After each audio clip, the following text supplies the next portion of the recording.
بسم الله الرحمن الرحيم. والشمس وضحاها والقمر إذا تلاها والنهار إذا جلاها والليل إذا يغشاها والسماء وما بناها والأرض وما طحاها ونفس وما سواها فألهمها فجورها وتقواها قد أفلح من زكاها وقد خاب من دساها كذبت ثمود بطغواها إذ انبعث أشقاها فقال لهم رسول الله ناقة الله وسقياها فكذبوه فعقروها فدمدم عليهم ربهم بذنبهم فسواها ولا يخاف عقباها. Bismillahirrahmanirrahim. Assalamualaikum warahmatullahi wabarakatuh. Waalaikumsalam warahmatullahi Waalaikumsalam warahmatullahi wabarakatuh. Innal hamdalillah nahmaduhu wa nasta'inuhu wa nastaghfiruh wa na'udzu billahi min syururi anfusina wa min sayyiati a'malina. Man yahdihillahu fala mudhillalah wa man yudlil fala hadiyalah. Asyhadu an la ilaha illallah wahdahu la syarikalah wa asyhadu anna Muhammadan abduhu wa rasuluh. Allahumma salli wa sallim wa barik ala Muhammad wa ala ali Muhammad kama sallaita wa kama barakta ala Ibrahim wa ala ali Ibrahim innaka hamidum majid. Ya ayyuhalladzina amanu taqullaha haqqa tuqatih wa la tamutunna illa wa antum muslimun. يا أيها الناس اتقوا ربكم الذي خلقكم من نفس واحدة وخلق منها زوجها وبث منهما رجالا كثيرا ونساء واتقوا الله الذي تساءلون به والأرحام إن الله كان عليكم رقيبا. يا أيها الذين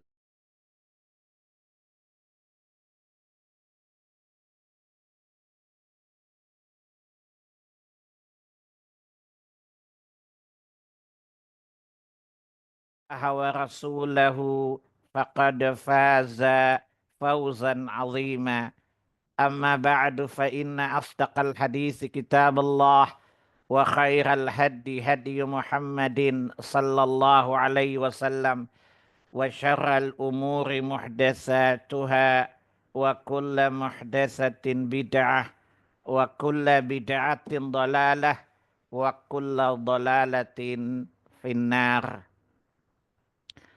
Bapak dan Ibu, ikhwani wa akhwati fid din, a'azzani Allah wa iyyakum wa rahimani Allah wa iyyakum.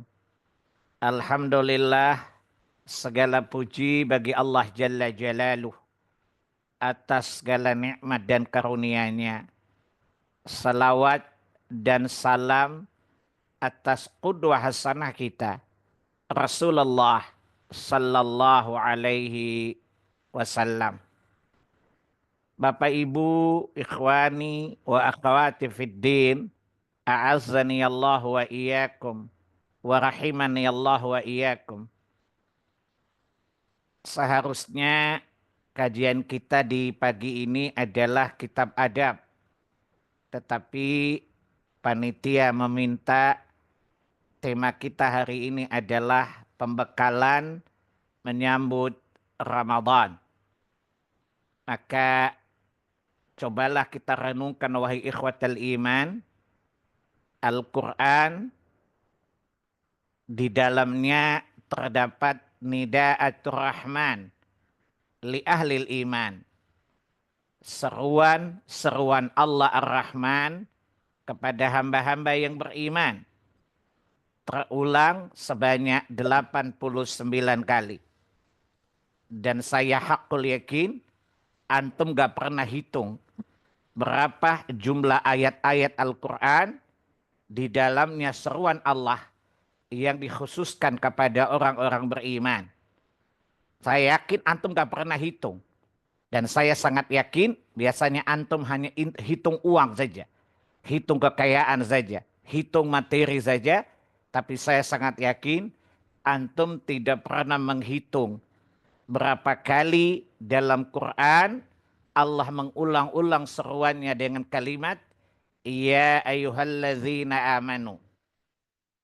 Coba antum hitung terulang sebanyak 89 kali. Kalimat Ya ayyuhalladzina amanu. Wahai orang-orang beriman. Para ulama menjadikan ayat ini dengan kalimat Nida'atur Rahman li'ibadir Rahman. Sebagian mengatakan Nida'atur Rahman li ahlil iman. Sebagian mengatakan Nida'atur Rahman li ibadir Rahman. Pertama, Nida'at adalah kata jamak dari kata nida yang semaknya dengan azan, yaitu panggilan. Semaknya dengan dakwah, seruan. Nida'atur Rahman, seruan-seruan Allah Ar-Rahman. Panggilan-panggilan Allah Ar-Rahman. Li'ibadir Rahman, kepada hamba-hamba yang beriman. Karena di dalam Quran, kata ibadur Rahman diulang 2 kali. Kata ibadur Rahman atau kalimat ibadur Rahman, sifat ibadur Rahman hanya diulang 2 kali saja. Pertama, Allah mensifati para malaikat dengan ibadur Rahman. Malaikat semuanya beriman. Tidak ada yang kafir, apalagi murtad. Antum bisa lihat Allah jelaskan sifat para malaikat di antara ayat-ayat yang menjelaskan para malaikat adalah hamba-hamba yang beriman. Atau tadi saya lupa bilang, kata ibadur Rahman, hamba-hamba dari Allah yang maha penyantun, yang disifatkan kepada malaikat, bisa antum lihat dalam surat 43. Surat Zuruf, ayat yang ke-19. Allah katakan malaikat ibadur Rahman. Karena para malaikat adalah hamba-hamba yang paling sempurna keimanannya. Tidak ada yang kafir. Semuanya dalam keadaan beriman. Senantiasa bertasbih kepada Allah Jalla Jalaluh. Lihat di surat yang ke-40 ayat yang ke-7. Allah sebutkan sifat para malaikat. Alladzina yahmiluna al-arsya wa man hawlah. Yusabbihuna bihamdi rabbihim. Yaitu malaikat-malaikat pemikul arsy. Dan malaikat-malaikat yang ada di sekitar arsy. Di langitnya Allah Jalla Jalaluh. Allah katakan yusabbihuna bihamdi rabbihim wa yu'minuna bih. Mereka senantiasa bertasbih memuji Allah Jalla Jalaluh Tuhan mereka, dan mereka senantiasa beriman kepada Allah dan tidak ada yang kafir malaikat itu. Inilah ibadur Rahman yang pertama. Kata ibadur Rahman yang kedua adalah kepada hamba-hamba yang beriman selain malaikat, yaitu orang-orang mukmin. Kata ibadur Rahman yang kedua bisa Anda lihat di surat 25 Furqan ayat yang ke-63. Surat 25 Furqan ayat 63. wa ibadur rahmanil ladzina yamshuna 'alal ardi hauna wa idza khatamahumul jahiluna qalu salama walladzina yabituna lirabbihim sujada wa qiyama, dan seterusnya. Dan ayat ini berkaitan dengan manusia, bukan malaikat. Karena kalau malaikat tidak berbuat dosa, adapun manusia senantiasa berbuat dosa, tetapi mereka segera taubat kepada Allah Jalla Jalaluh. Antum lihat sifat-sifat ibadur rahman ini sampai ayat yang terakhir, ayat 74. Maka tadi saya ulangi, kata para ulama, ketika mereka mendengar setiap ayat yang diawali dengan ya ayyuhalladzina amanu, mereka mengatakan nidaatur rahman li'ibadir rahman, seruan-seruan Allah ar-Rahman kepada hamba-hamba yang beriman. Dan antum tahu seruan yang kelima, saya ulangi, ya tadi saya katakan saya hakul yakin antum gak pernah hitung berapa jumlahnya, apalagi urutan-urutannya.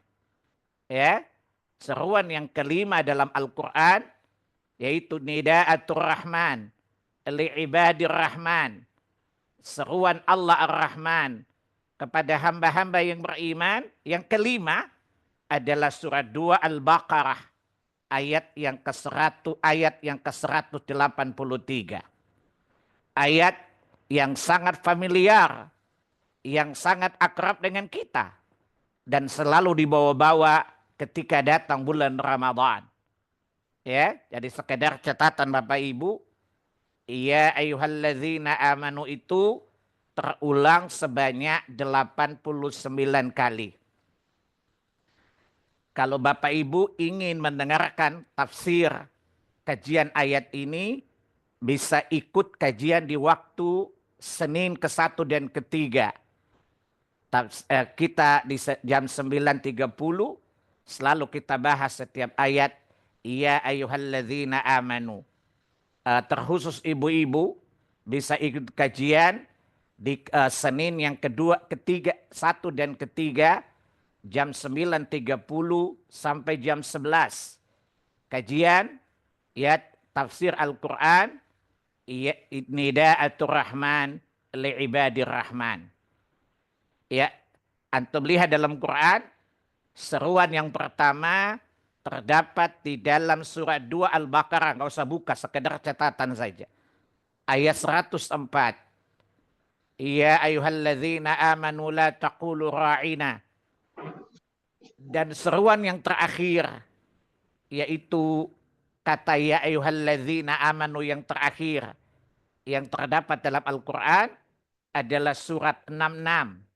Surat At-Tahrim ayat 8. Sesudah itu, sesudah surat 66 ayat 8, Anda tidak mendapati lagi kalimat ya ayyuhalladzina amanu, wahai orang-orang yang beriman.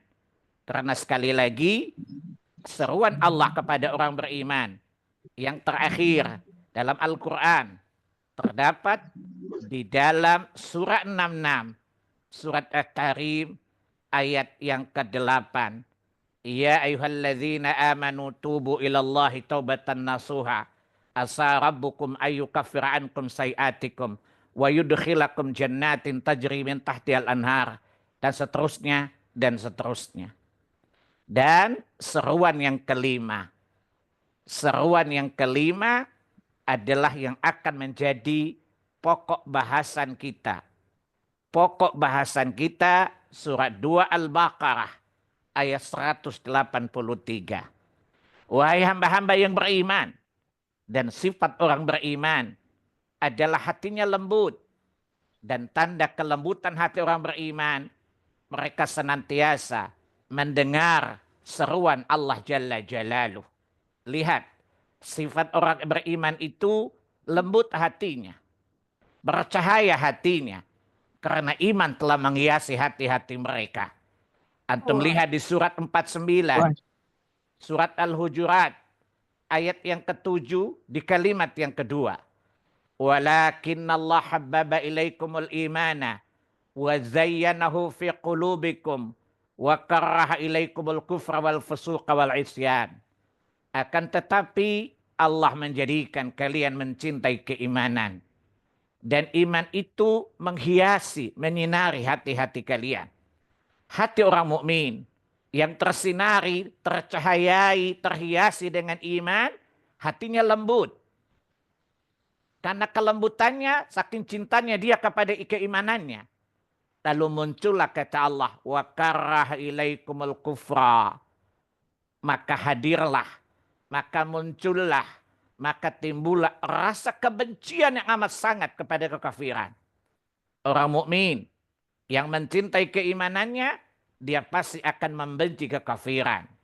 Maka tidak ada orang mukmin yang imannya baik itu murtad, nggak mungkin. Karena dia benci kepada orang kafir dan dia benci kepada kekafiran. Dia keras kepada orang kafir dan dia benci kepada kekafiran. Itulah sifat orang-orang mukmin. Yang pertama, ya, wa karaha ilaikumul kufra. Dia membenci kekafiran. Yang kedua, wal fusuqa. Wa karaha ilaikumul fusuqa.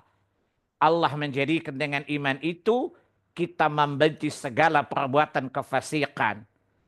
Ya, wa karaha ilaikumul isyan. Yang ketiga, dan dengan iman itu Allah menjadikan kalian membenci segala bentuk maksiat, besarnya maupun kecilnya.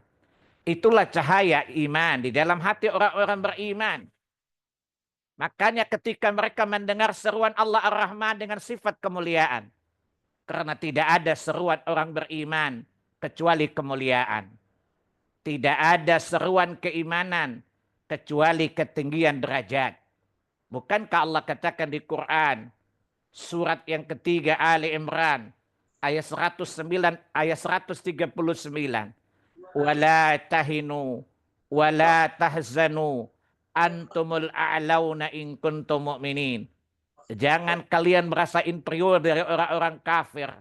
Jangan kalian merasa sedih terhadap orang-orang kafir. Kalian lebih tinggi derajatnya dari orang-orang kafir jika kalian benar-benar beriman. Maka sifat mukmin, sifat kemuliaan, sikap ketinggian berbeda dengan kekafiran adalah kehinaan. Kekafiran adalah kerendahan. Maka perhatikan ikhwatul iman, ketika Allah menyerumu dengan seruan alladzina amanu. Maksud Allah, ya ayyuhal mu'minun. Wahai orang-orang yang beriman.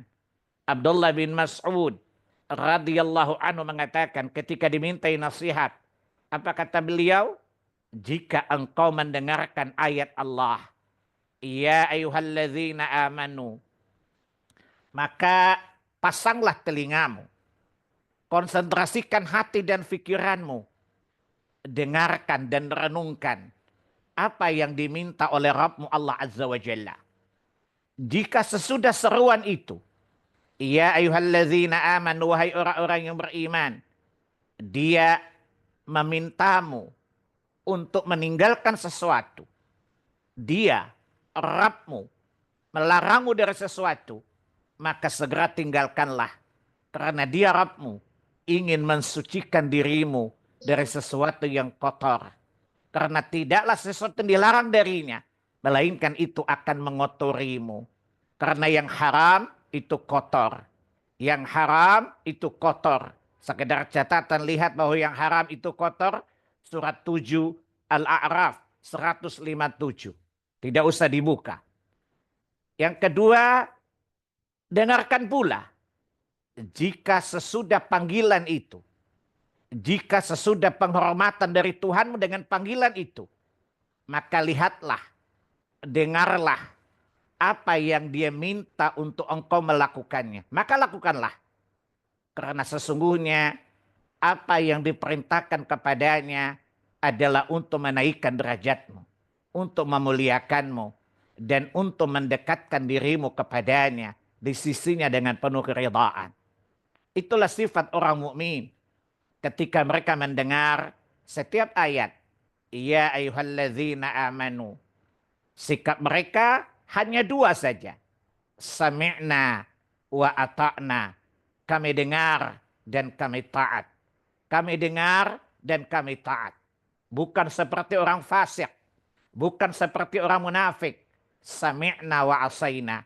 Kami dengar, tapi kami tidak taat. Asa lawan dari kata ta'ah. Asa maksiat. Ya, asa maksiat. Artinya lawan dari at-ta'ah. Maka orang beriman berbeda dengan orang munafik. Berbeda dengan orang kafir. Kalau orang munafik, orang kafir mengatakan sami'na wa asaina. Adapun orang-orang mukmin mengatakan sami'na wa ata'na. Kami dengar dan kami taat ya Allah Rabb kami. Lihat surat 24. Surat An-Nur ayat 51. Ini sifat lawan dari sifat orang munafik. Di ayat 47 sampai ayat 50. Itu sifat orang munafik dalam merespon seruan Allah dan Rasulnya. Adapun sifat orang-orang mukmin ketika mendengar seruan Allah, seruan Rasulnya. Apa jawab mereka? Innama kana qaulal mu'minina idza du'u ila Allah wa rasulihi liyahkuma bainahum ay yaqulu sami'na wa ata'na wa ulaika humul muflihun. Sesungguhnya jawaban, responsibility orang-orang mukmin ketika mereka diseru oleh Allah dan Rasulnya agar mereka dibebani sebuah hukum syariat, sikap mereka adalah, ucapan mereka adalah, respon mereka adalah sami'na wa ata'na. Ya, kami dengar dan kami taat. Sam'an wa ta'an. Kami adalah dengar dan taat. Mereka tidak seperti orang munafik, tidak seperti orang kafir. Sami'na wa asaina. Sami'na ghaira musmi'in. Mereka mendengar, mengatakan mendengar, tapi sungguh mereka tidak mendengar. Maka lihatlah seruan Allah Rabb kita. Di seruan yang kelima tadi. A'udzu billahi minasyaitonir rajim. Ya ayyuhalladzina amanu kutiba alaikumus syiyam kama kutiba alal ladzina min qablikum la'allakum tattaqun. Wahai orang-orang yang beriman. Tadi saya jelaskan. Allah mensifati kita dengan sifat kemuliaan. Allah memanggil kita dengan sifat pengagungan. Emang siapa kita dibandingkan Allah Jalla Jalla, zat yang maha mulia. Zat yang maha mulia dengan kalam yang sangat agung. Menyeru dan memuliakan yang diserunya. Dan mencari kemuliaan para hamba-hamba ibadur rahman. Ya ayyuhalladzina amanu. Wahai orang-orang yang beriman. Kemudian Allah katakan. Kutiba alaikumusiyam. Aku wajibkan atas kalian kewajiban saum. Kama kutiba alal ladzina min qablikum. Sebagaimana telah aku wajibkan, telah aku tetapkan, telah aku bebankan atas orang-orang sebelum kalian. Yang dimaksudkan alal ladzina min qablikum yaitu al-anbiya wal mursalin wa ummatihim. Para nabi, para rasul dan orang-orang yang beriman kepadanya. Karena tidaklah Allah bebankan sebuah syariat kecuali mereka para rasul dan orang mengikuti para rasul. Dan salah satu syariat Allah Jalla Jalaluh adalah saum, ya, adalah puasa. Banyak sekali kisah-kisah menjelaskan kepada kita sisa-sisa, ya, atau asar, bekas-bekas ibadah nabi-nabi terdahulu perkara puasa. Salah satu di antaranya adalah puasa 10 Asyura, 10 Muharram. Adalah merupakan asar peninggalan syariat Nabi Musa alaihi salatu wassalam dan Nabi Allah Ibrahim alaihi salatu wassalam. Sebagaimana hadits Aisyah radhiyallahu anha. Kemudian kita tahu puasa Daud. Ya, puasa Daud menunjukkan bahwa puasa adalah juga syariat nabi-nabi terdahulu. Perlu antum perhatikan. Karena apa? Para nabi semuanya di atas satu din, di atas satu agama. Dan mereka menerima satu syariat. Hanya pelaksanaan yang berbeda-beda. Semua para nabi di atas satu millah, di atas satu agama. Allah katakan di Quran, di surat yang ke-23, surat Al-Mu'minun, ayat yang ke-52. Setelah Allah menyeru para nabi, para rasul, dan mewajibkan mereka memakan yang halal, dan mengharamkan atas mereka memakan yang haram, dan memerintahkan mereka berbuat amal saleh, Allah katakan kepada para nabi dan rasulnya, wa anna hadhihi ummatukum ummatan wahidah wa ana rabbukum fattaqun. Dan sungguh ya, agama tauhid inilah agama kalian wahai para rasul, agama yang satu, dan aku adalah Rabb kalian, maka bertakwalah hanya kepada aku saja. Kalimat yang sama bisa Anda dapati pada surat 21 Al-Anbiya ayat 92. Setelah Allah mengkisahkan tentang kisah-kisah para nabi dan rasul, Allah katakan kalimat yang sama. Wa anna hadhihi ummatukum ummatan wahidah wa ana rabbukum fa'budun. Ya, surat 21 Al-Anbiya ayat 92. Menunjukkan bahwa semua para nabi dan rasul di atas satu millah, di atas satu agama. Dan yang paling dominan dari mereka semuanya adalah Ibrahim alaihissalatu wassalam. Antum lihat di surat yang ke-42. Surat ke-42.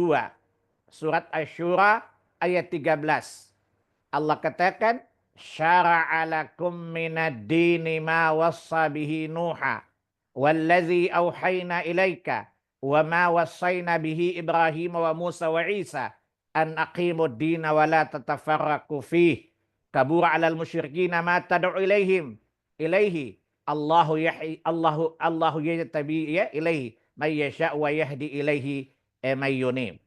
Ayat ini menjelaskan Musa, Isa, Ibrahim, Nuh, dan Muhammad sallallahu alaihi wasallam di atas satu agama.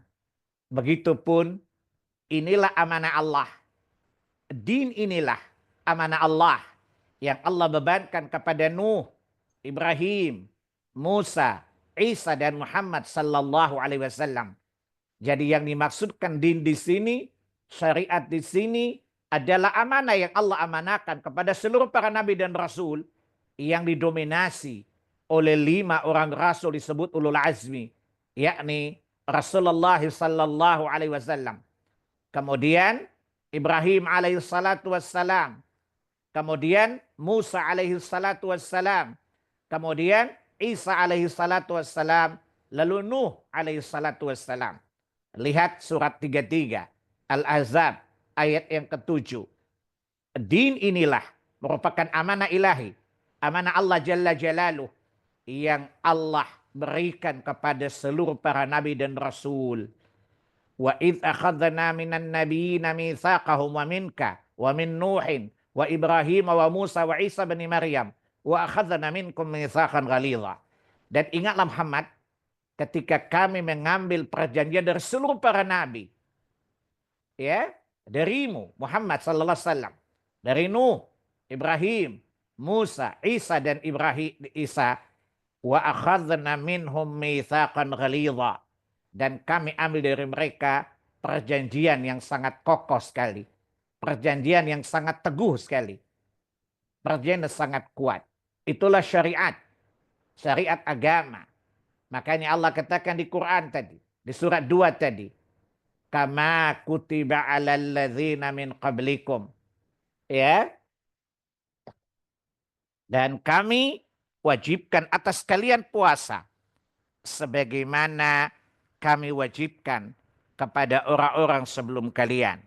Saya ulangi, yang dimaksudkan orang-orang sebelum kalian adalah orang-orang beriman seperti kalian, yaitu para nabi, rasul, dan umat-umat yang mengikuti mereka dalam keimanan.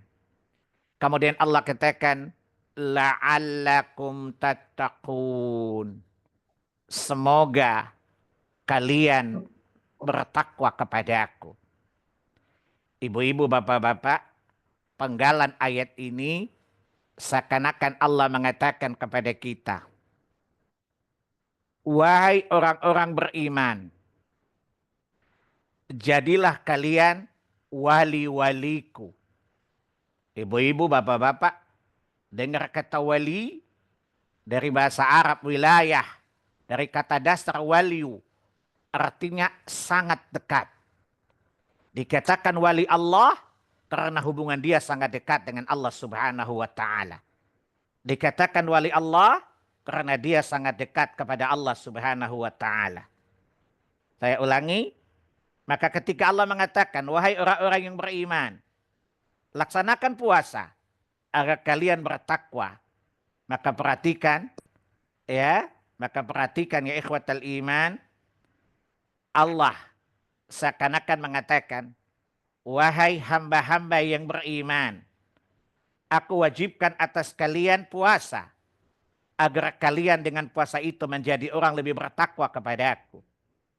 Maksudnya dengan puasa, wahai orang-orang beriman, kalian semakin memperbaiki ya tingkat kewalian kalian. Allahu Jalla Jalaluh ya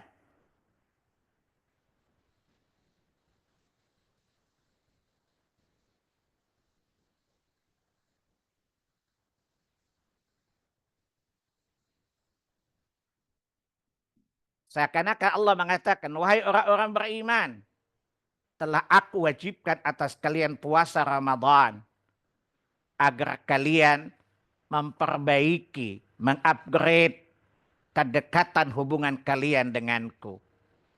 Perbaikilah tingkat kewalian kalian, wahai orang-orang beriman. Kenapa?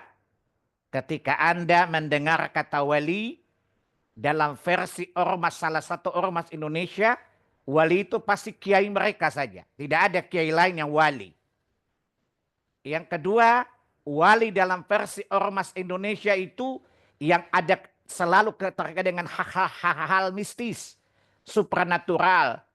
Padahal Quran dan Sunnah tidak pernah memberikan bahwa karamah para wali itu seperti tukang sihir. Makanya antum kalau baca cerita-cerita karamah wali ala versi kai Indonesia, mirip tukang sihir dan mirip setan. Hal-hal yang berkaitan dengan supranatural. Ya, hal-hal mistis. Hal-hal yang biasanya berkaitan dengan hal-hal yang sama dengan tukang sihir, kerjaan tukang sihir, keajaiban-keajaiban.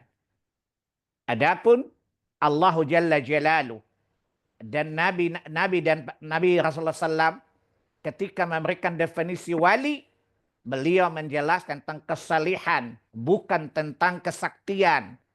Tapi kalau Anda mendengarkan kata wali dalam versi satu ormas Indonesia terkait dengan kesaktian.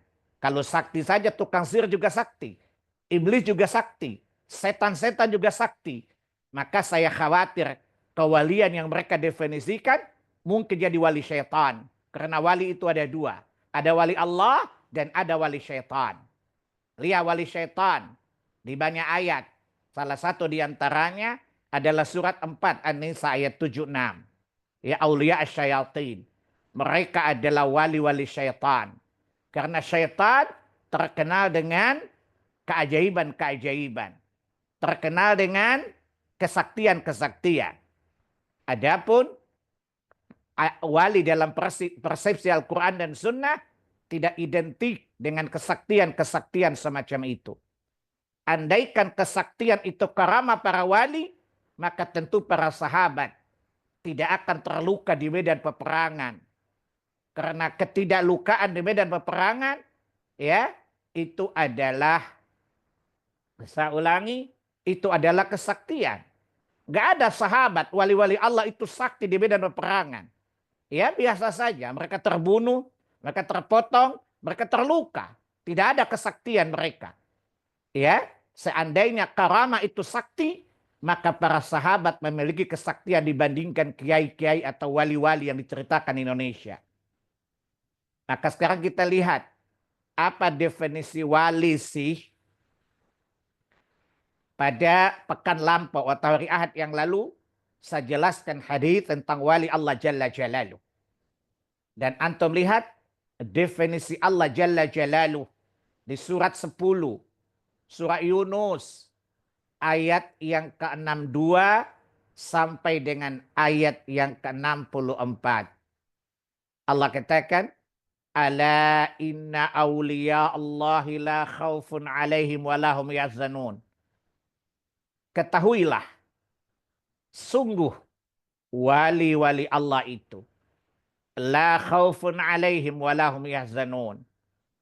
Ya, tidak ada rasa takut pada mereka dan mereka tidak pula bersedih. Siapa mereka? Allah menjelaskan. Bayan di ayat 63. Alladzina amanu wa kanu yattaqun. Para wali-wali Allah itu adalah orang-orang beriman dan orang-orang yang senantiasa bertakwa kepada Allah Subhanahu wa taala. Inilah inspirasi dari surat 2 Al-Baqarah 183. Ketika Allah Jalla Jalaluh memerintahkan kita, ya ayyuhalladzina amanu kutiba alaikumusiyam kama kutiba alal ladzina min qablikum la'allakum tattaqun. Setelah Allah memanggil kita dengan sebutan keimanan, Allah membebankan kita sebuah syariat, dan Allah berharap kepada kita dengan keimanan yang telah kita miliki, dengan ketaatan Ramadan yang kita laksanakan, kita dapat meraih takwa. Dengan perpaduan iman dan takwa itulah kita kelak atau kita menjadi wali-wali Allah Jalla Jalaluh. Wali-wali Allah inilah yang akan Anda rasakan. Pertanyaan, kapan Anda merasakan manfaatnya kewalian Anda di sisi Allah Jalla Jalaluh? Ketika Anda menghadapi sakratul maut. Karena para wali-wali Allah yang hakiki, mereka menyadari tingkat kewalian mereka adalah saat mereka menghadapi kematian. Pada saat itulah wali-wali Allah itu ya benar-benar di atas kebahagiaan, di atas ketenangan ketika menghadapi sakratul maut. Lihat penjelasan kata Allah tadi. Lahumul busyra fil hayati dunya fil akhirah. Tadi di surat 10 ayat yang ke-64. Bagi mereka kabar gembira di dunia dan di akhirat kelak. Pertanyaan, kabar gembira apa yang mereka rasakan? Antum dapat lihat penjelasannya di surat 41, surat Fussilat, ayat yang ke-30 sampai dengan ayat 32. Para wali Allah orang beriman. Lihat ayatnya. Innalladzina qalu rabbunallahu tsumma istaqamu tatanazzalu alaihimul malaikatu alla takhafu wa la tahzanu wa abshiru bil jannati allati kuntum tu'adun. Nahnu awliya'ukum fil hayati dunya fil akhirah walakum fiha ma tashtahi anfusukum ya walakum fiha ma tad'un nuzulan min ghafur rahim, dan seterusnya dan seterusnya. Inilah yang hendak kita raih, Bu. Bapak Ibu, maka dengan adanya Ramadan, Allah meminta kita mengupgrade, mengupdate, memperbaharui, memperbagus derajat kewalian kita. Maka ketahuilah, sesungguhnya para wali-wali Allah itu orang mukmin. Maka mengkhususkan wali itu hanya 9 saja, ini adalah kedustaan atas nama Allah Jalla Jalaluh. Karena Allah tidak pernah mengatakan wali itu hanya 9 saja. Yang dikenal wali songo. Tetapi Al-Quran dan Sunnah mengatakan setiap orang mukmin mereka adalah wali-wali Allah Jalla Jalaluh. Dengan demikian dapat kita fahami dari Quran dan Sunnah. Wali-wali Allah artinya al-waliyu ilallah. Orang yang dekat kepada Allah. Tingkat kedekatan seseorang dengan Allah. Ada yang sangat dekat. Ada yang dekat. Dan ada yang agak jauh. Itulah para wali-wali Allah Jalla Jalaluh. Kedekatan mereka di sisi Allah tergantung tingkat keimanan dan ketakwaan mereka kepada Allah. Semakin tinggi keimanannya, semakin tinggi ketakwaannya, maka semakin dekatlah dia kepada Allah Jalla Jalaluh. Yang paling dekat kepada Allah, merekalah para wali-wali Allah yang tertinggi derajatnya. Dan mereka adalah para nabi-nabi. Kemudian kewalian mereka sesuai dengan amal dan ketakwaan mereka. Antum bisa lihat tingkatan para wali itu seperti di surat 4 ayat 69 dan 70. Wa may yuti'illaha wa rasula fa ulaika an'amallahu 'alaihim minan nabiyina was-siddiqina wasyuhada'i was-salihina wa hasuna ulaika rafiqa. Mereka lah wali-wali Allah Jalla Jalaluh. Ya, mereka adalah wali-wali Allah Jalla Jalaluh. Ya. Mereka adalah para wali Allah. Yang paling dekat dengan Allah para nabi. Kemudian as-siddiqin, asy-syuhada dan as-salihin. Minimal kita termasuk orang-orang yang saleh. Kita bukan nabi. Mungkin kita tidak mencapai derajat as-siddiqin. Mungkin kita tidak mencapai derajat asy-syuhada. Setidak-tidaknya kita mencapai derajat as-salihun. Dan kita bisa memulainya. Dan bisa memperbaiki kualitas kesalihan kita. Dengan adanya Ramadan. Kita perbaharui semuanya.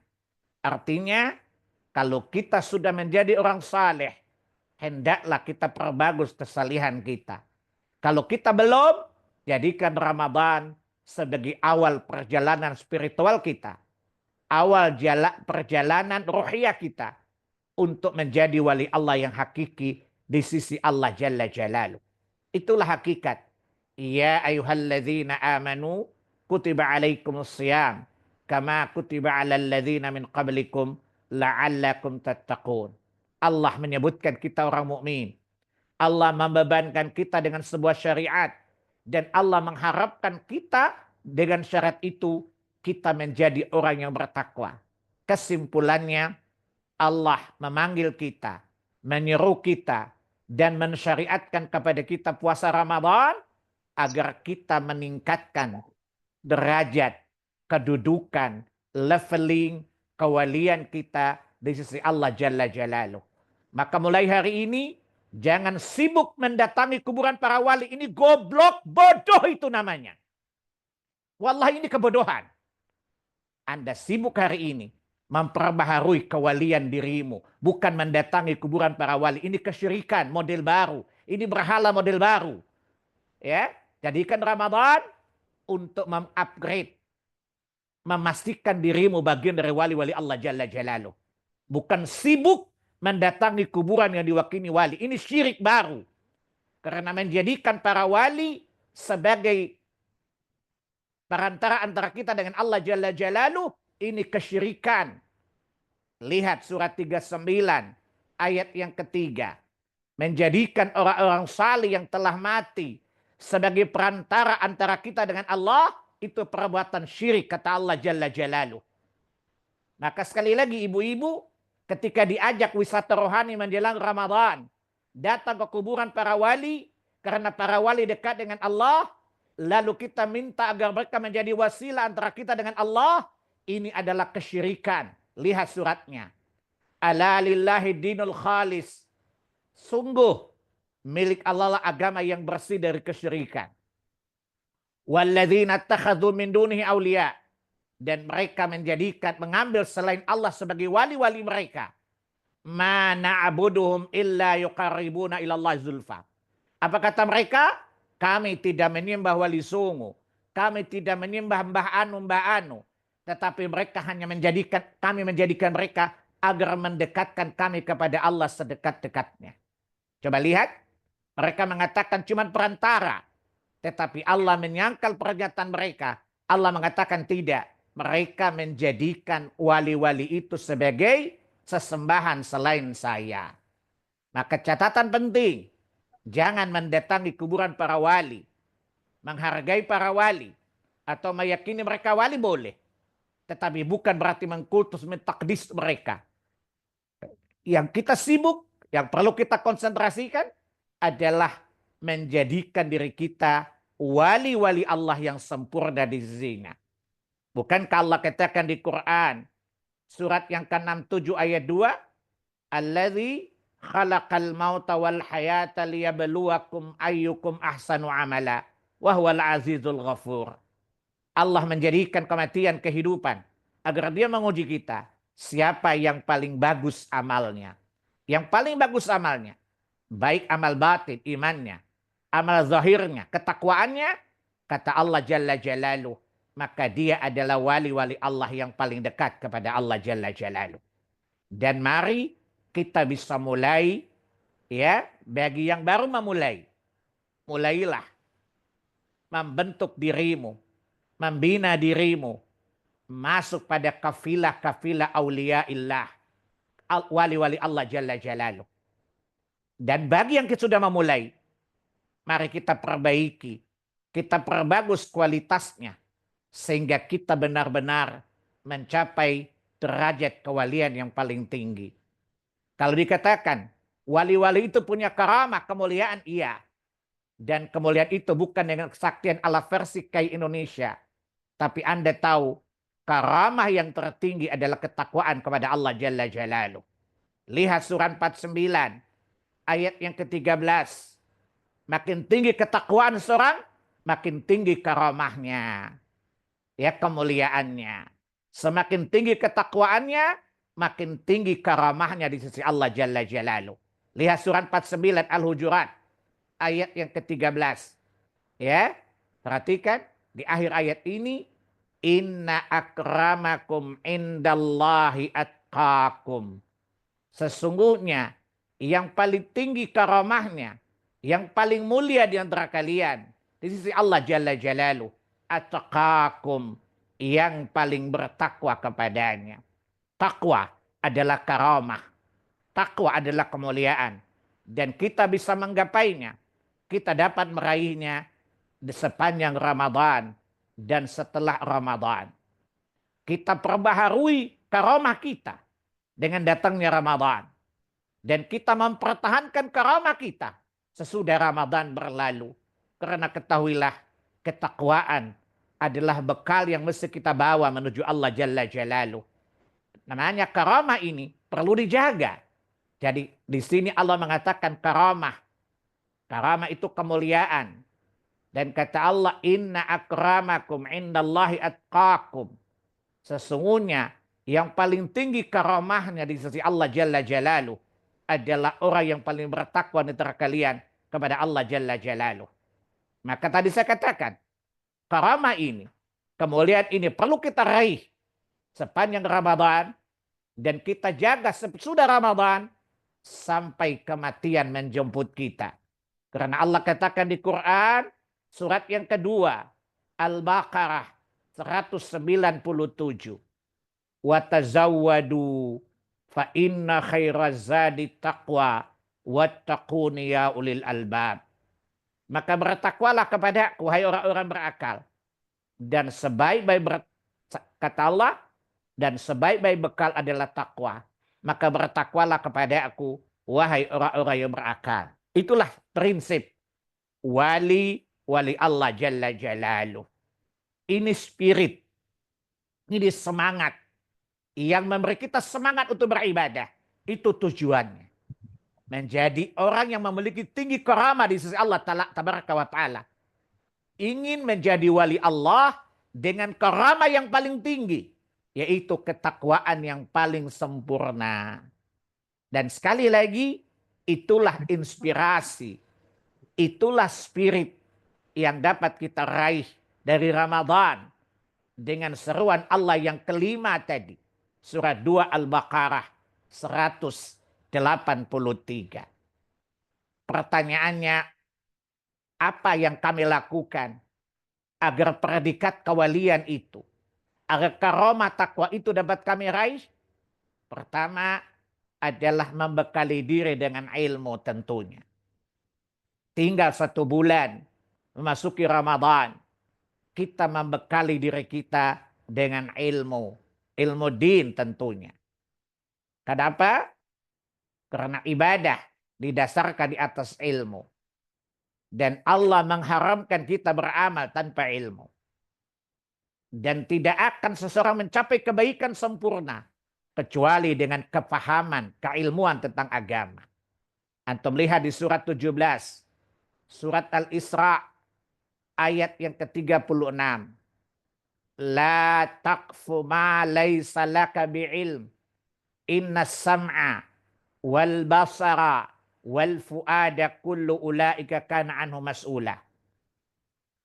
Dan jangan engkau mengikuti apa-apa yang kamu tidak memiliki ilmu tentang itu.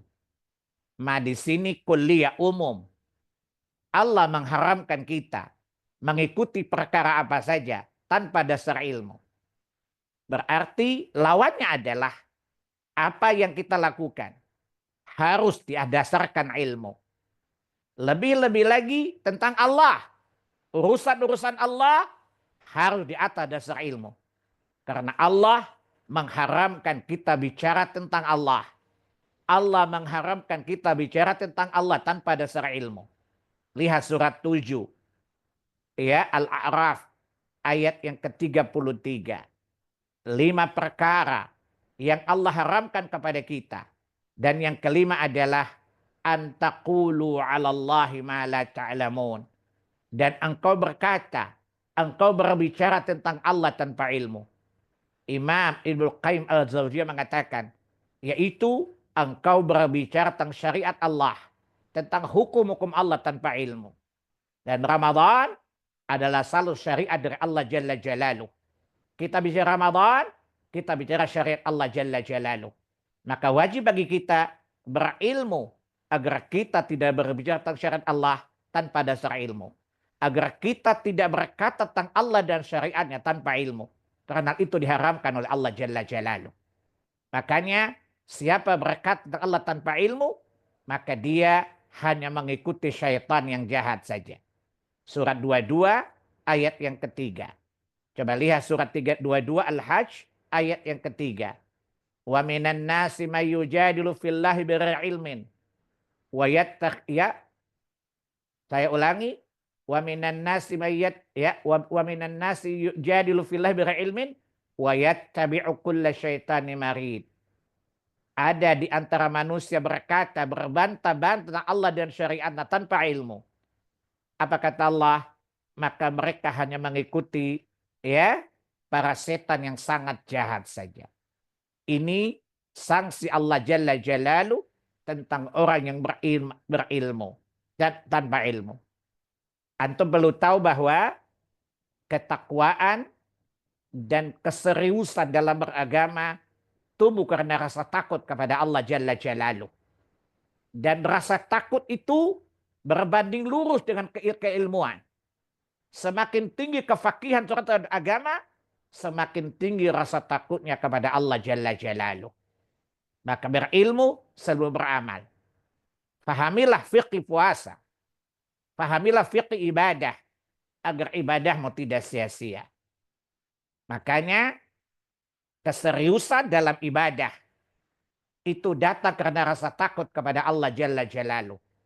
Salah satu pendorong ibadah kepada Allah selain harap ada juga takut. Dan rasa takut akan hadir berbanding lurus dengan pengetahuan yang dimilikinya.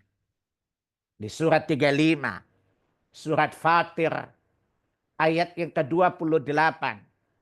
Di sana ada kalimat innama yakhsyallaha min ibadihil ulama. Sesungguhnya yang paling takut kepada Allah Jalla Jalaluh di antara hamba-hambanya adalah mereka yang berilmu. Ya, kalimat innama yakhsyallaha min ibadihil ulama. Ya, di antara hamba-hamba Allah yang paling takut kepadanya adalah yang berilmu. Ulama, orang-orang yang berilmu. Ayat ini menjelaskan bahwa rasa takut kepada Allah. Rasa takut kepada Allah datang dari ilmu yang dimilikinya. Karena para hamba dalam beribadah kepada Allah disertai dengan dua rasa. Harap dan takut. Harap dan takut. Allah katakan di Quran, surat 32, surat As-Sajdah, ayat yang ke-16. Tatajafa junubuhum anil madaji'i yad'una rabbahum khawfa wa tama'a wa mimma razaqnahum yunfiqun. Mereka para hamba-hamba Allah, orang beriman itu, ketika beribadah kepada Allah, mereka menjauhi lambung-lambung mereka dari tempat tidur. Dan kondisi ini sangat kondusif di bulan Ramadan. Orang-orang akan sibuk mengurangi tidurnya, menjauhi lambung-lambung mereka dari tempat tidur untuk beribadah kepada Allah. Dengan rasa apa? Khaufan wa tama'a. Dengan rasa takut dan rasa harap kepada Allah Jalla Jalaluh. Makanya kata Allah tadi, rasa takut itu muncul karena ilmu yang dimiliki oleh setiap jiwa. Semakin fakih dia terhadap agamanya, semakin besarlah rasa takut kepadanya. Semakin besar rasa takutnya kepada Allah, semakin seriuslah dia beribadah kepada Allah. Semakin besarnya rasa takut kepada Allah, semakin bersungguh-sungguhlah dia beribadah kepada Allah. Semakin besarnya rasa takut kepada Allah, maka berhati-hatilah dia dalam beribadah kepada Allah Subhanahu wa ta'ala. Itulah alasan pertama, bekali diri dengan ilmu. Karena ilmu adalah penonton. Ilmu adalah petunjuk jalan. Bayangkan Anda menuju takwa tujuan, tapi tanpa rambu-rambu yang jelas, maka Anda akan tersesat. Dan petunjuk adalah ilmu. Ilmu itu cahaya. Maka belajarlah tentang fikih puasa. Bukan kata Nabi, khudhu anni manasikakum, hendaklah kalian mengambil cara ibadah dariku. Menunjukkan apa? Jangan kalian beribadah sampai kalian mengetahui cara ibadahku. Jangan kalian beribadah sampai kalian mengenali betul dengan ilmiah bagaimana cara aku beribadah. Sebab kata Nabi, man amila amalan laisa alaihi amruna fahuwa raddun. Barang siapa beramal tidak dengan petunjuk kami, maka amal itu tertolak. Dan dari mana Anda tahu sebuah amalan di atas petunjuk kalau tanpa dasar ilmu? Maka berilmulah sebagai bekal pertama untuk memasuki Ramadan. Waras itu jalan utama memasuki Ramadan. Dan kewarasan itu dengan iman dan ilmu. Maka bekalilah diri kita. Kurang beberapa minggu menjelang Ramadan, hadirkan para ulama, para asatidz, membahas tentang fikih Ramadan secara tuntas agar kita dapat memahaminya, tahu mana pembatalnya, mana tahu keutamaannya, sehingga kita betul-betul menjadi ahsan amal, orang yang paling bagus amalnya. Kualitas prima dalam meraih amal kita di bulan Ramadan. Dan itu dapat diambil dan dapat digapai bila kita membekali diri kita dengan ilmu yang cukup dan mumpuni. Itu pertama. Yang kedua, berdoa kepada Allah Subhanahu wa ta'ala. Kenapa? Karena apa yang kita inginkan. Saya ulangi, apa yang kita inginkan tidak akan terjadi kecuali jika Allah menghendakinya. Sebuah keinginan tidak akan terwujud kecuali jika Allah menghendakinya. Ya, saya ulangi, sebuah keinginan tidak akan terwujud ya kecuali dengan kehendak Allah Jalla Jalaluh. Kita ingin memenuhi jalan yang lurus. Kita ingin menggapai hakikat Ramadan. Kita ingin menggapai ketakwaan. Kata Allah, kamu tidak dapat menggapainya kecuali jika Allah menghendakinya. Antum lihat di surah 81, ya, surat 28, 29. Ya, apa kata Allah di surah 27, ayat 27? In huwa illa dzikrul alamin. Quran ini tidak lain, hanyalah petunjuk bagi semesta alam. Liman sya'a minkum ayyastaqim. Yaitu bagi siapa saja di antara kalian yang menghendaki menempuh jalan yang lurus. Ramadan adalah salah satu peringatan Allah Jalla Jalaluhu Quran. Kita Yang ingin menggapai Ramadan adalah orang yang terobsesi menempuh jalan yang lurus. Dan itulah yang kita minta kepada Allah.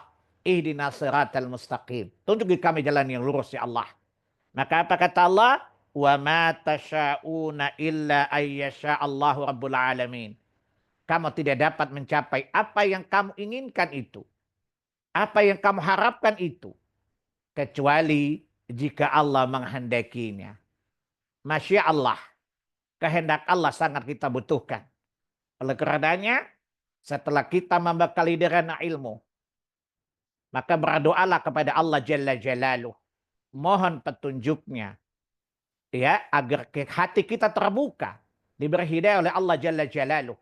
Untuk memasuki Ramadan. Allahumma ya. Allahumma inni ala zikrika wa syukrika wa husni ibadatik. Contoh-contoh doa. Ya Allah tunjukkan kepadaku. Ya, bagaimana aku beribadah kepadamu yang baik. Maka berdoalah agar Allah beri kita hidayah. Ya, Allahumma ati nafsi taqwaha wa zakkiha anta khairu man zakkaha anta wali wa maulaha. Allahumma hadi qalbi. Ya Allah berilah petunjuk kepada hatiku. Karena ketahuilah konsistensi kita menjalankan Ramadan adalah konsistensi hati. Dan hati tidak akan tunduk kepada syariat. Kecuali hati yang bertakwa. Hati yang diberi hidayah oleh Allah Subhanahu wa ta'ala. Bukankah Nabi mengatakan, ala inna fil jasadi mudghah, dalam diri manusia ada segumpal daging, in salahat salahal jasadu kulluh. Jika dia baik maka baiklah seluruh tubuh. Wa in fasadat fasadal jasadu kulluh. Jika dia rusak maka rusaklah seluruh tubuh. Ala wahyal qalb, dia adalah hati. Dan hati yang hidup, hati yang baik adalah hati yang di atas hidayah. Ya, hati yang diberi hidayah oleh Allah Subhanahu wa taala. Maka berdoalah kepada Allah. Allahumma hadini fi man hadait. Ya Allah beri aku hidayah untuk memasuki Ramadan sebagaimana orang-orang sebelumku yang telah Engkau beri hidayah ya Allah. Ya, dan seterusnya dan seterusnya. Maka berdoalah kepada Allah. Kenapa? Keinginan tidak akan terwujud tanpa pertolongan Allah Jalla Jalaluh. Harapan tidak akan terwujud tanpa bimbingan Allah Jalla Jalaluh. Maka berdoalah kepada Allah agar Allah membimbing hatimu. Ya, Allahumma inni as'alukal huda wat tuqa wal afaf wal ghina. Ini contoh doa-doa agar Allah membukakan hati kita, Allah membersihkan hati kita dari kefasikan. Allah bersihkan hati kita dari kesesatan. Maka yang kedua bekal setelah ilmu adalah doa. Perbanyaklah doa di waktu-waktu mustajab. Agar Allah permudah, Allah melapangkan dada kita menerima Ramadan. Allah melapangkan dada kita untuk menyambut Ramadan. Allah melapangkan dada kita untuk menjalani Ramadan. Dan Allah permudah hati kita untuk beribadah sepanjang Ramadan. Karena ketahuilah, sebuah keinginan tidak akan terwujud kecuali dengan pertolongan Allah Jalla Jalaluh. Dan banyak sekali hadis-hadis yang menjelaskan akan hal itu. Ketiga adalah bertaubat kepada Allah Jalla Jalaluh. Bertaubatlah kepada Allah Jalla Jalaluh. Kenapa Bapak Ibu? Satu, tadi saya katakan bahwa responsibility kita terhadap sebuah syariat itu datang dari hati. Hati itu mati dengan adanya dosa. Maka agar hati kita bisa lapang menerima Ramadan dan semangat beribadah Ramadan, hati hendaklah disucikan dengan taubat kepada Allah Jalla Jalaluh. Hati yang mati tidak akan dapat merespon sebuah syariat. Hati yang mati, apalagi buta, tidak akan dapat menjalankan syariat secara maksimal. Al-Quran mengatakan di surat 22, ayat 46, apa kata Allah? fa innaha la ta'mal absar walakin ta'mal qulubul lati fis sudur. Allah katakan, yang buta itu sesungguhnya bukan mata yang ada di kepala mereka, tetapi kebutaan yang hakiki adalah butanya hati. Dan rusaknya hati adalah, saya ulangi, rusaknya hati adalah apa?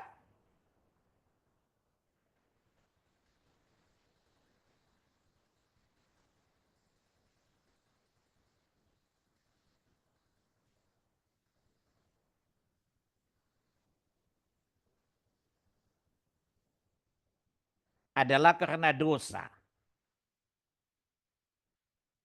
Ya, adalah karena dosa.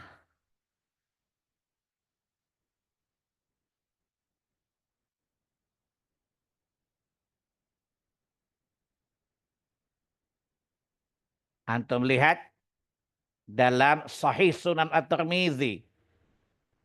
Ya, antum boleh lihat dalam Sahih Sunan At-Tirmizi. Kitab tafsir bab surat Al-Mutaffifin. Bal rana ala qulubihim dan seterusnya. Ketika menjelaskan ayat ini, Nabi menerangkan maksud ayat ini. Hati mereka tertutup. Dengan apa? Dengan dosa. Nabi menjelaskan ayat ini. Jika seorang hamba berbuat dosa, maka Allah letakkan satu titik hitam di hatinya. Hadis ini bisa Anda jumpai di dalam Sahih Sunan Ibnu Majah. Kitab Zuhud. Bab Taubat. Di mana Nabi mengatakan ketika menafsirkan ayat ini. Apabila seorang hamba berbuat dosa, maka Allah letakkan satu titik hitam di hatinya. Jika dia bertaubat, maka Allah bersihkan titik hitam itu. Tapi jika dia berbuat dosa, maka Allah tambah titik hitam. Dan semakin banyak dosa yang dia perbuat, maka semakin hitamlah hati itu. Menjadi keras. Sehingga sulit untuk menaati Allah Jalla Jalaluh. Hakikat hadis ini, hati yang mati susah untuk menaati Allah Jalla Jalaluh. Hati yang mati karena banyaknya dosa yang kita perbuat. Sehingga hati menghitam, membatu dan mengeras. Dan jalan keluarnya adalah dengan bertaubat kepada Allah Jalla Jalaluh. Maka perbaharuilah taubatmu kepada Allah Jalla Jalaluh. Maka bertaubatlah engkau sebelum Ramadan. Ini sebagai langkah awal agar ilmu yang kita pelajari, doa yang kita minta kepada Allah dapat direspon oleh hati menjalankannya dengan hati itu bersih dari setiap dosa yang menyebabkan hati itu mengeras, menjadi malaslah kita beribadah, menjadi masa bodohlah kita di Ramadan karena hati sudah tidak lagi merespon pahala, karena hati tidak lagi merespon dosa, ketika hati tidak lagi mengejar ridha Allah Jalla Jalaluh. Ketika hati tidak berkeinginan untuk beri takwa kepada Allah Jalla Jalaluh. Karena dosa yang telah kita perbuat. Maka bersihkan dia dengan taubat kepada Allah Jalla Jalaluh. Agar titik-titik hitam yang mungkin sudah mengeras, sudah membatu sepanjang tahun. Allah bersihkan dengan taubat kita kepada Allah Jalla Jalaluh. Kenapa? Nabi di banyak hadits mengatakan, ana yauman taubata mi'atu marrah. Saya sehari bertaubat 100 kali. Kalau Nabi saja, sehari bertaubat 100 kali. Apatah lagi kita, yang lisan kita, pendengaran kita, mata kita, anggota tubuh kita senantiasa bermaksiat kepada Allah. Maka kita sangat butuh kepada taubat kepada Allah Subhanahu wa taala. Itu hakikat taubat yang pertama. Untuk apa? Untuk membersihkan hati kita agar hati memiliki kepekaan untuk meraih ketakwaan.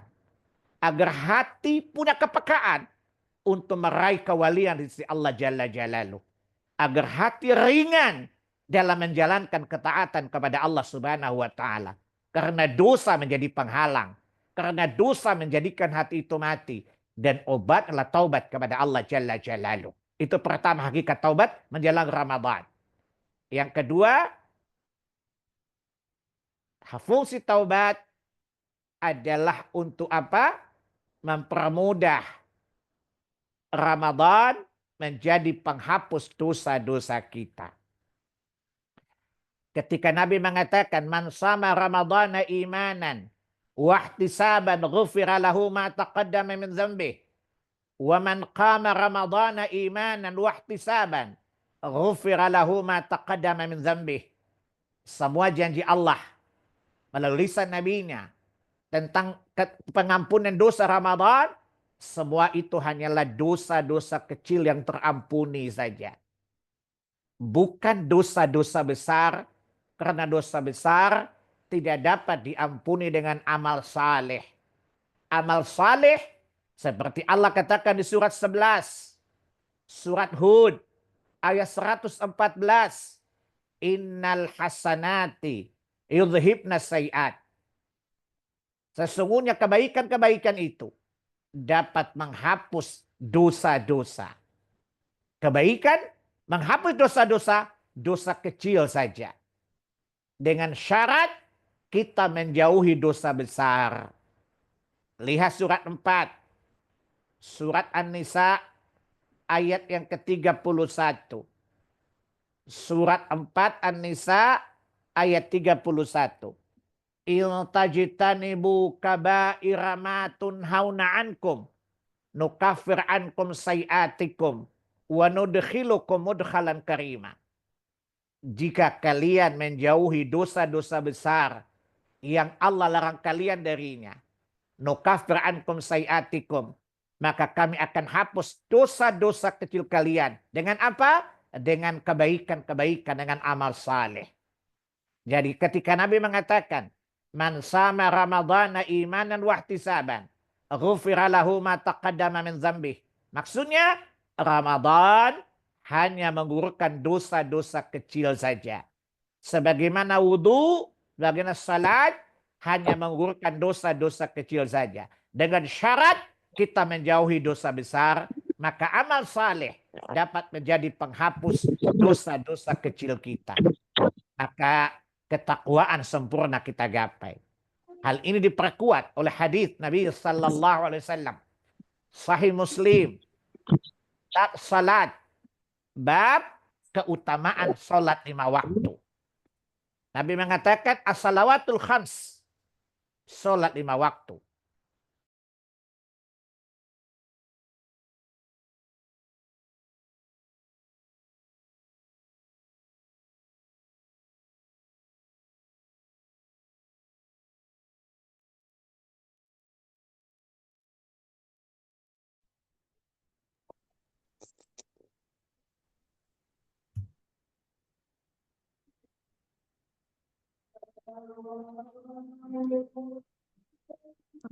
Ustadz, suaranya hilang, Ustadz.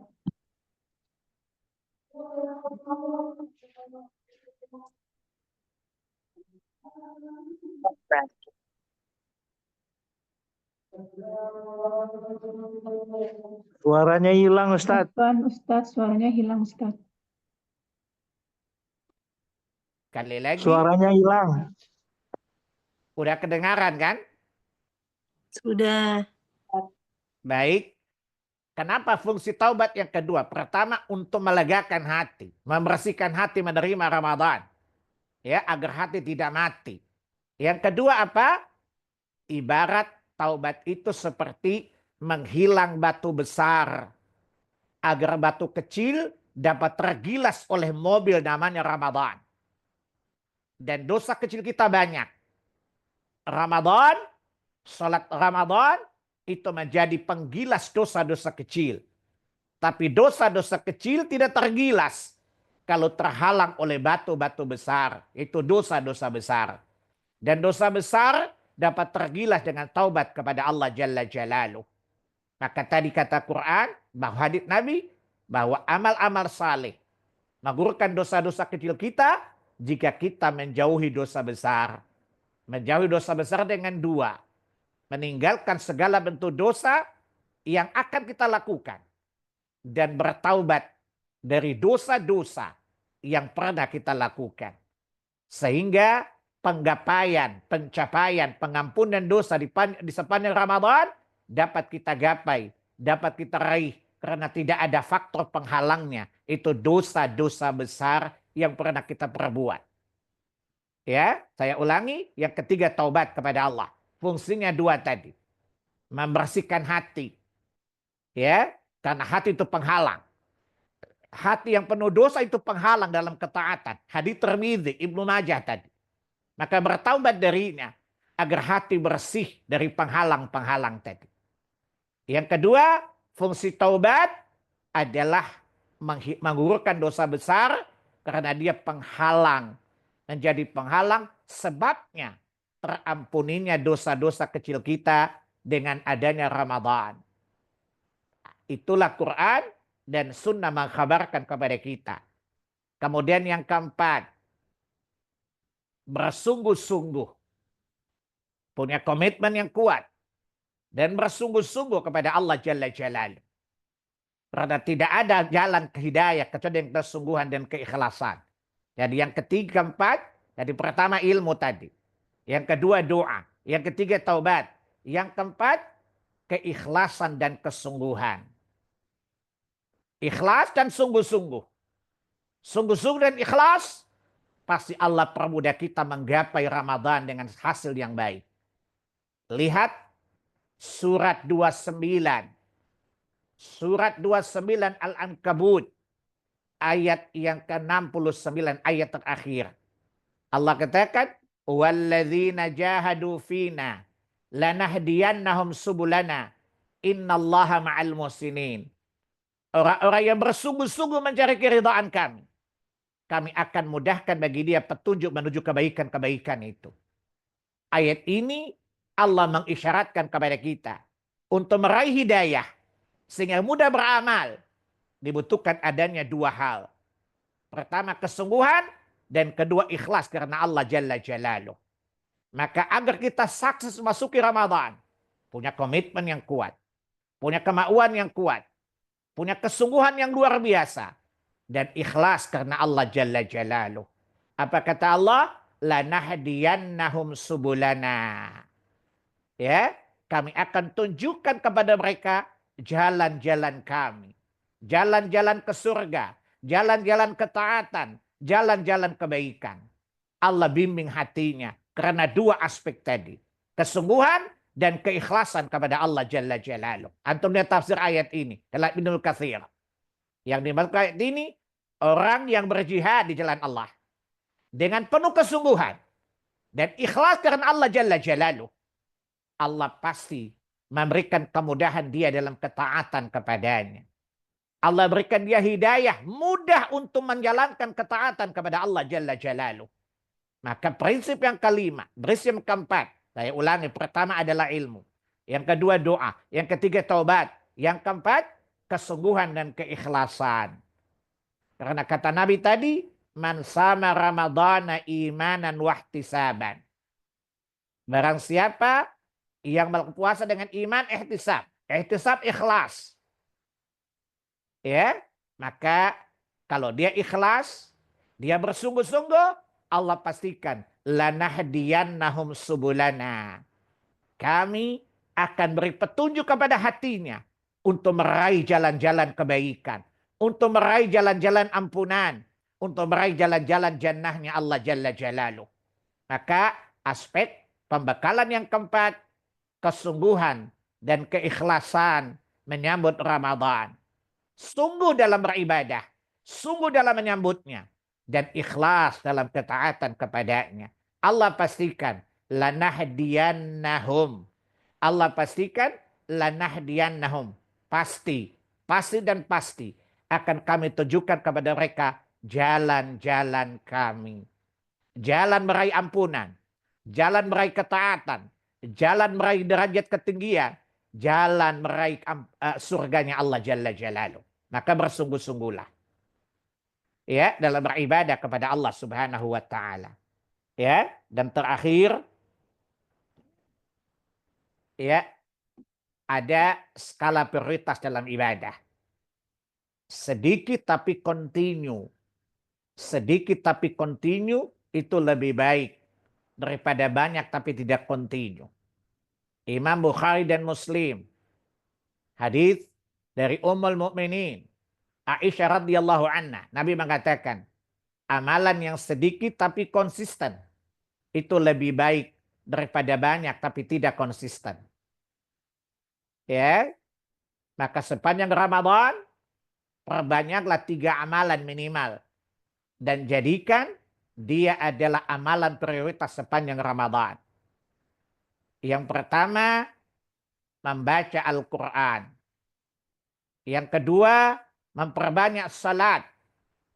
Yang ketiga, memperbanyak sedekah. Jadikan 3 amalan ini amalan yang menjadi prioritas sepanjang Ramadan untuk meraih ya. Bapak Ibu coba lihat dalam Sahih Al-Bukhari.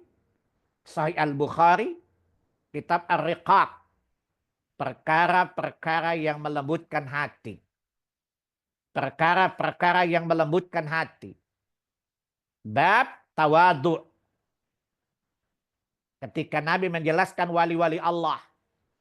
Di mana Allah mengatakan, siapa memusuhi waliku, maka aku menyatakan perang kepadanya. Lalu Allah menjelaskan siapa wali-wali Allah itu? Wali-wali Allah adalah orang yang senantiasa menjaga dan memperbagus kewajiban-kewajiban mereka. Amalan-amalan wajib. Amalan-amalan fardu. Maka perbaguslah amalan fardumu. Yang kedua kata Nabi, dan mereka memperbanyak amalan-amalan sunnah mereka yang menyebabkan aku mencintai mereka. Itulah sifat wali-wali Allah Jalla Jalaluh. Sifat wali-wali Allah, mereka senantiasa memperbagus amal-amal wajib. Dan mereka bersungguh-sungguh di dalam menjalankan amalan-amalan sunnah. Hadis Bukhari, kitab Ar-Riqaq. Kitab Ar-Riqaq, hal-hal yang melunakkan hati. Bab tawadu, hadis yang kedua dari bab ini. Ya, atau bisa lihat di sana di Sahih Al-Bukhari, ya hadis nomor 6021. Tolong dicatat saja. Ya, saya ulangi, sifat-sifat wali Allah Jalla Jalaluh. Ada pada Sahih Al-Bukhari, kitab Ar-Riqaq. Ar-Riqaq, hal-hal yang melembutkan hati. Bab tawadu, hadis yang kedua dari bab ini. Hadis nomor 6021. Allah sifatkan para wali itu apa? Mereka yang selalu konsisten memperbagus amalan-amalan wajib. Dan mereka yang sungguh-sungguh dalam melaksanakan amalan-amalan sunnah. Lalu aku mencintai mereka karena 2 hal tadi. Konsisten dalam amalan wajib mereka, memperbagusnya, dan memperbanyak amalan-amalan sunnah. Yang menjadikan aku mencintai mereka karena 2 hal tadi. Itulah sifat para wali Allah Jalla Jalaluh. Maka sepanjang Ramadan, jangan pernah lewatkan waktumu. Kecuali perbanyaklah ibadah di dalamnya. Baik yang wajib maupun sunnah. Agar engkau mendapatkan kewalian di sisinya dengan wali yang sempurna. Wajib maupun sunnah. Minimal 3 amalan menjadi prioritas. Memperbanyak baca Quran, salat, dan memperbanyak sedekah. Antum lihat di Quran surat 35. Surat Fatir. Ayat yang kedua 9 dan 30. Surat 35. Surat Fatir. Ayat yang keberapa? Ya, ayat yang ke-29 dan 30. Innalladzina yatluna kitaballahi wa aqamus salah wa anfaqu mimma razaqnahum sirra wa alaniyatan yarjuna tijaratan lan tabur. Sesungguhnya orang yang senantiasa membaca Al-Quran, mendirikan salat, dan bersedekah, baik secara sembunyi-sembunyi ataupun terang-terangan, karena mereka mengharapkan perdagangan yang tidak rugi. Ramadan adalah bursa pahala. Investasi yang bisa kita tanam sebanyak-banyak untuk kehidupan akhirat. 3 komoditi yang dapat kita prioritaskan. Membaca Al-Quran, ya, mendirikan salat, dan berinfak. Antum bisa memadukan tiap hari 3 amal ini sekaligus. Pertama, antum baca Quran sambil sholat. Supaya antum dapatkan 2 kebaikan sekaligus. Imam Asy-Syafi'i selama Ramadan, beliau mengerjakan salat 1 hari 250 rakaat. 2 kali khatam Al-Quran. Tentu kemampuan kita berbeda dengan Imam Syafi'i. Jadi ibu-ibu, bapak-bapak bisa sholat sambil baca Al-Quran. Misalnya 1 hari 100 rakaat. 100 rakaat 1000 ayat umpamanya. Coba lakukan, insya Allah bisa kok. Ya, orang suka menanya kepada saya, bagaimana cara Anda menjaga hafalan Quran antum? Saya jawab dengan pertolongan Allah Jalla Jalaluh. Setiap hari saya berusaha sholat 200 rakaat, 1 rakaat 10 ayat. Sehingga 1 hari saya bisa menghabiskan 2000 ayat. Jadi sholat sambil membaca Quran. Bagi antum yang hafal, ini mudah. Tetapi tidak apa-apa antum sholat sambil memegang mushaf Al-Quran. Tidak masalah. Sehingga ketika Ramadan, antum bisa mengkhatamkan Quran dan memperbanyak sholat. Itu yang mendapatkan 2 keuntungan tadi. Alladzina yatluna kitaballahi wa aqamus shalah. Padukan 2 perkara tadi. Jadi daripada antum baca Quran sendiri, sholat sendiri. Mendingan padukan keduanya. Misalnya antum salat duha 20 rakaat. 20 rakaat, 200 ayat. Ya, 20 rakaat, 200 ayat. Karena saya ulangi, salat duha itu minimal 2 rakaat. Maksimalnya up to you. Maksimalnya up to you salat duha. Lihat Sahih Muslim. Kitab salat duha. Bab ya, jumlah rakaat salat duha 4 rakaat dan seterusnya.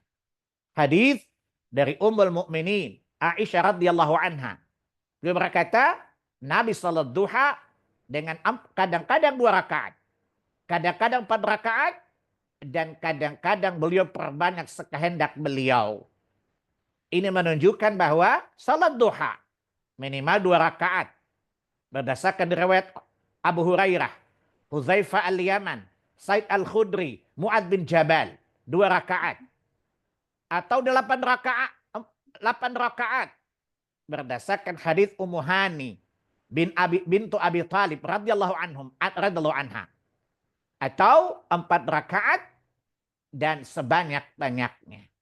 Ya, misalnya antum duha sepanjang Ramadan setiap hari dengan 20 rakaat misalnya. 1 rakaat 10 ayat. Ya, sehingga antum dalam 1 hari membaca 200 ayat.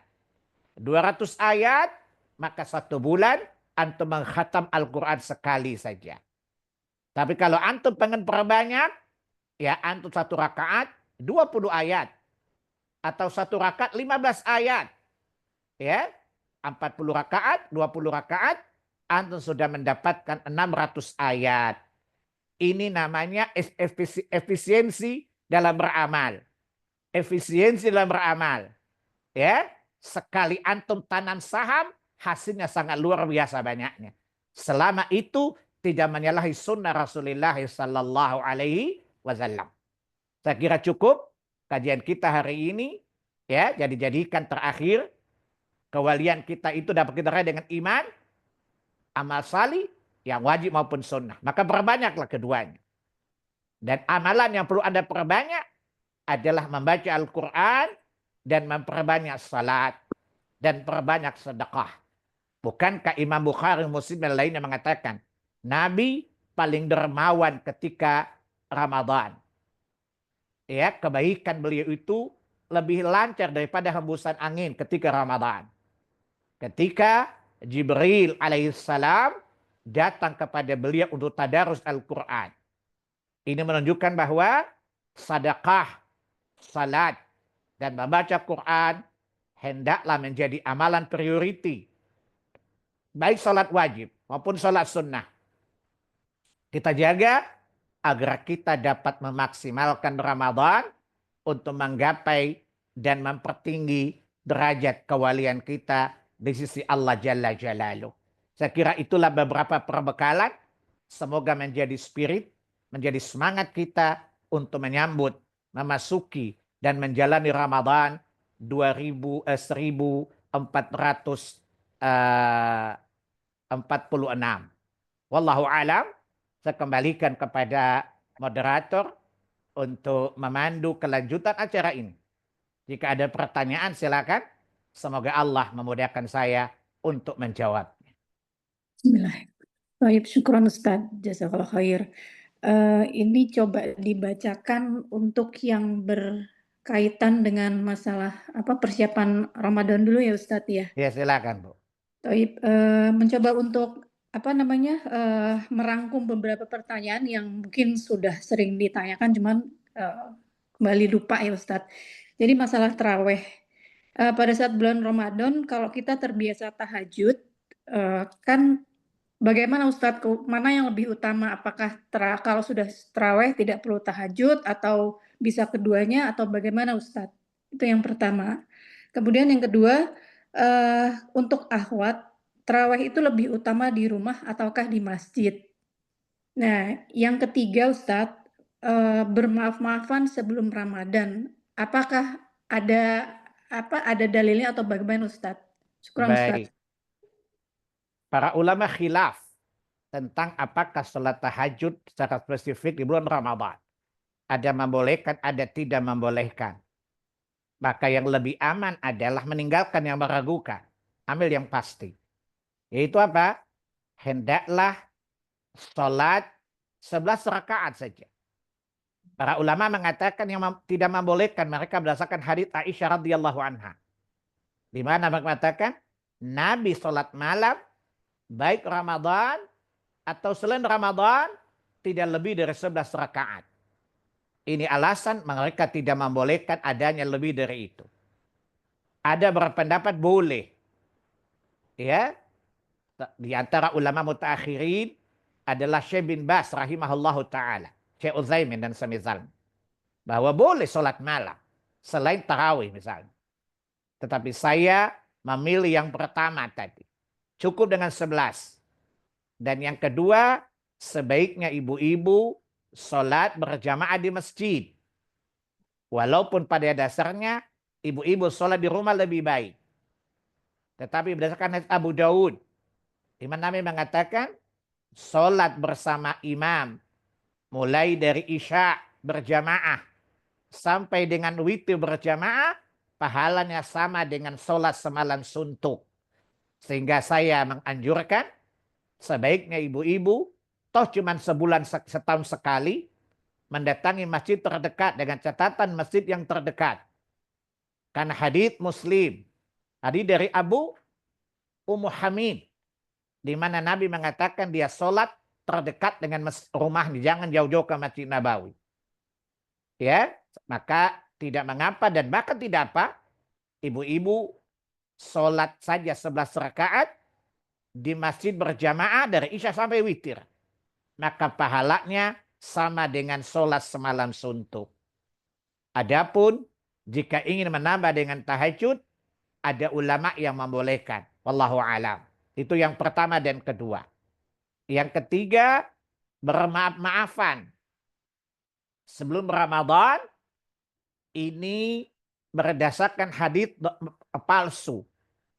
Hadits yang beredar ketika Jibril mengatakan siapa yang tidak bermaaf-maafan celakalah.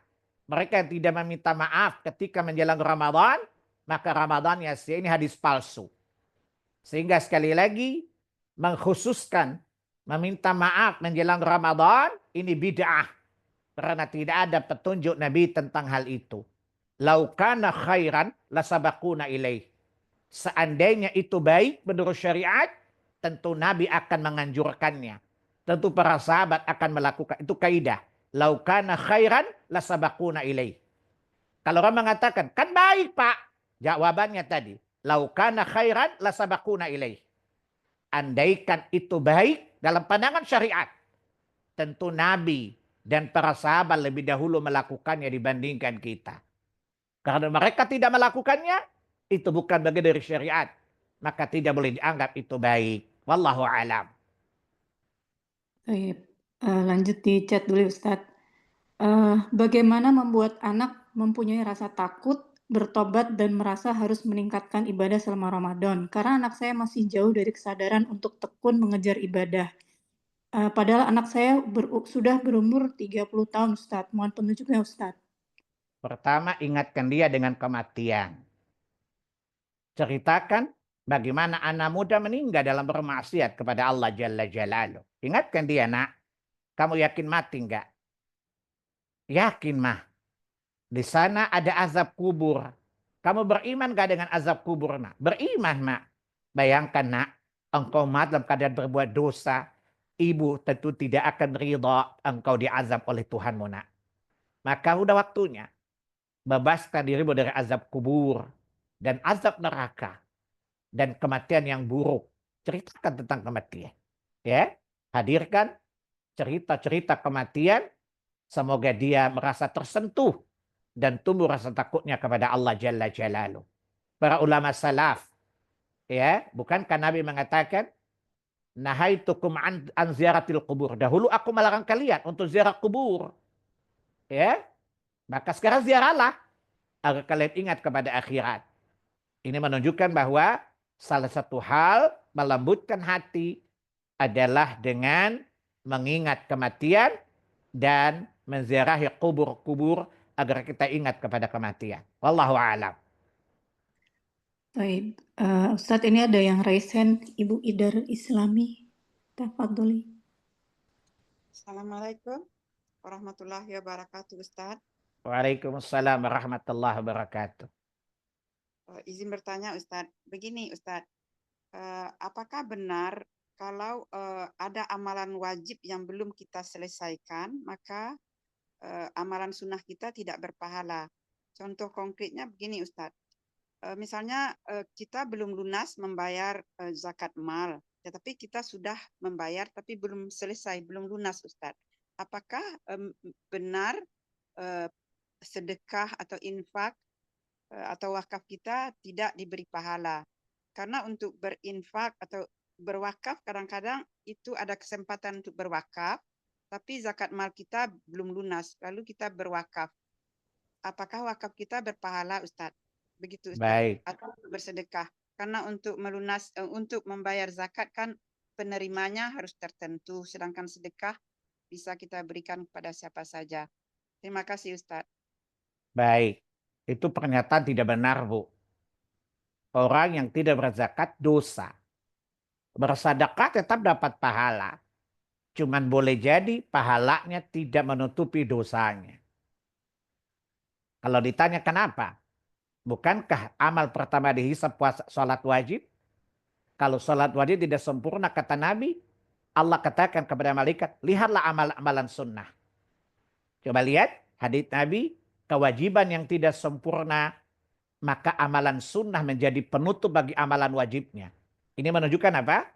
Amalan wajib, amalan sunnah tidak terhalang pahalanya. Karena tidak sempurnanya pahala wajib. Jelas, Bu Idar? Jelas, Ustadz. Terima kasih, Ustadz. Ya, sama-sama. Hanya saja boleh jadi pahala sunnahnya tidak menutupi dosa kewajiban yang terabaikan tadi. Jelas ya, Bu ya? Maka ikut Ya, hadits Nabi tadi. Wali Allah itu mendahulukan wajib dulu bersunnah. Paham Ibu ya? Ya, paham, Ustadz. Tambahannya, untuk yang menerima zakat ini, apakah kalau misalnya ada yang mengatakan kalau penghasilannya kurang dari keperluannya, maka kita sudah boleh berzakat kepadanya. Tapi ada orang yang mempunyai utang, misalnya utang kredit rumah, sehingga penghasilannya tidak cukup untuk makan karena harus membayar KPR. Apakah orang itu boleh kita zakati, Ustaz? Baik. Yang namanya miskin itu punya pendapatan tapi tidak mencukupi kebutuhan. Itu definisinya orang miskin. Orang fakir tidak punya pendapatan sama sekali, Bu. Itu definisi fakir dan miskin dalam kaidah fikih. Jadi orang miskin itu apa, Pak? Bu? punya pendapatan tapi tidak mencukupi kebutuhan. Bisa terfahami, Bu?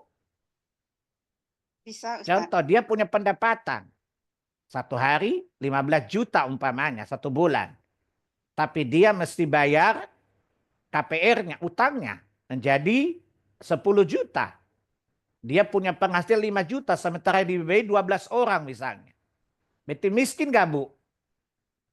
Ya, miskin ya, Ustaz. Nah, maka dia wajib, dia boleh diberi zakat.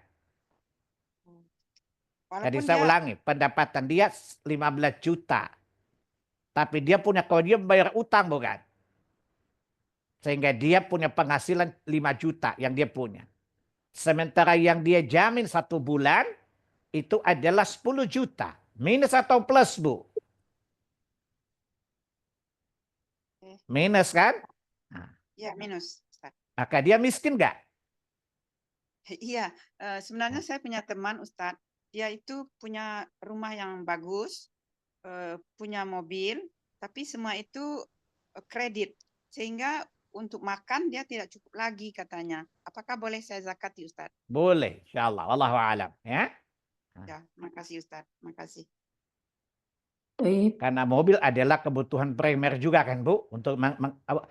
Untuk beraktivitas kan? Ya, Ustadz. Iya. Makasih Ustadz. Jazakallah khair. Wa iyyakum, Ibu. Lanjut ya Ustadz. Silakan, Bu. Assalamualaikum Ustadz. Inginnya efisien ibadah ketika sholat sunnah, kami tidak menghafal ayat-ayat Al-Quran. Namun dalam sholat membaca mushaf supaya mencapai banyak ayat yang dibaca dalam sholat, sekalian khatam berkali-kali dalam bulan Ramadan. Namun dilakukan di Masjidil Haram. Bagaimana Ustadz di Masjidil Haram? Pertanyaannya di mana saya tidak apa-apa. Para ulama bersepakat dibolehkannya atau tidak terlarang sholat sambil membaca mushaf Al-Quran.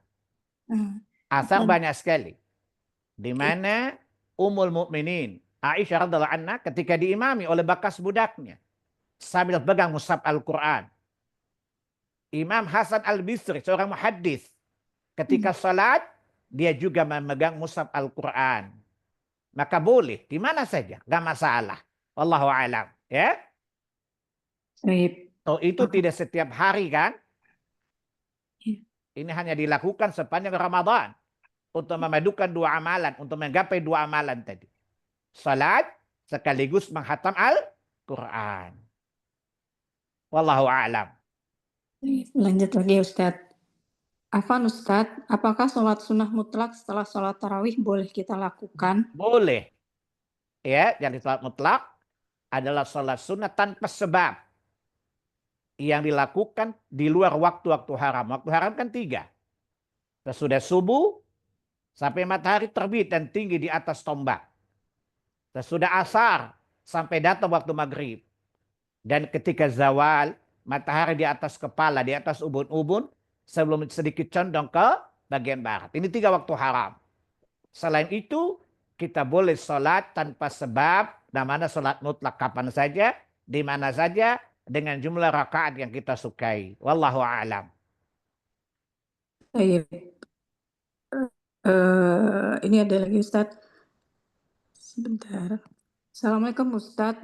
Afan mau tanya, anak teman saya mencuci kaki ibunya sebagai tanda maafnya kepada sang ibu. Apakah boleh Ustadz dalam syariat Islam? Tidak ada tuntunannya. Cukup diminta maaf dengan keikhlasan. Ini kejawen itu namanya. Ya. Kemudian bekas diminum, ini kesyirikan. Ya, cukup meminta maaf dengan kesungguhan, dengan akhlak yang baik, kemudian bergaul dengan ibu dengan cara yang baik, itu cukup dalam syariat. Adapun mencuci air, mencuci telapaknya, kemudian diminum, ini kesyirikan. Wallahu a'lam. Ya. Baik, lanjut Ustadz.